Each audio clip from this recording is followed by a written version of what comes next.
Floré and Janos crouched in the shadow of the dead god and watched the demons. The whipping winds of the ROTSTORM pulled at their armour and tunics, and the mists burned at their eyes and soaked at the scarves around their mouths. Above, the bones of the godwolf Lofel loomed, black ribs thicker than tree trunks curving out of the ground, a skull the size of a barn half buried in the peat. "I didn't think it was real," Janos said, his voice struggling against the wind. "Not truly." Floré pushed his shoulder and raised a hand to her mouth, hidden as it was by her scarf. He nodded and fell silent, and they continued to watch the demons. There were 3 of them, lanky men or women whose legs and arms had too many joints, taller than the tallest human by a head at least, robed in black and hooded against the burning winds.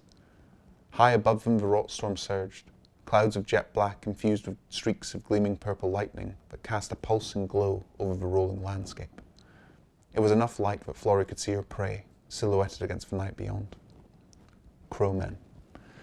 Once human, corrupted by the deep ROTSTORM to monsters with arcane power and horrifying appetites. Aberrations in the sky. The 3 hooded demons were floating 4 foot from the ground, circling around a chunk of amethyst crystal, hovering between them that gleamed with black and violet light. On the ground past them, perhaps a dozen squat goblins with rough grey skin and black orb eyes. They were arguing in a guttural tongue, fighting over scraps of what might have been meat, with stone knives and wooden spears in their hands, chittering and growling in turn. Past the demons and the goblins, a rot troll, twice the size of a bullock. It snored as it slept, half submerged in a deeper stream of rust-red water, grey pebbled skin cast over an immensity of muscle and bone. Past that again, a single human sentry with a guttering torch, her body bundled against the acid mist as she gazed into the night. Behind the sentry there were maybe 20 or so more rust folk, hunkered into crude animal skin tents. Floré took all of this in and breathed out through her nose, rolled her shoulders. 20 rust folk, a dozen goblins, a rot troll, 3 crowmen. All she could rely on was the mage, but he was truly as powerful as he believed.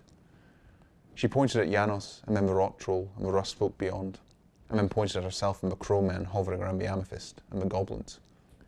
He took one gauntleted hand and grabbed her by the shoulder and leaned in close to her ear. "Keep the crowmen away from me, and the rest I can handle. If we die," he said, his breath hot against her skin even through his mask, "I owe you a drink." Floré turned her gaze to his and looked long into his eyes, dark in the strange light of the ROTSTORM, and overhead thunder rolled and then rain began in earnest. She turned back to Janos and licked her lips. The rain tasted like copper.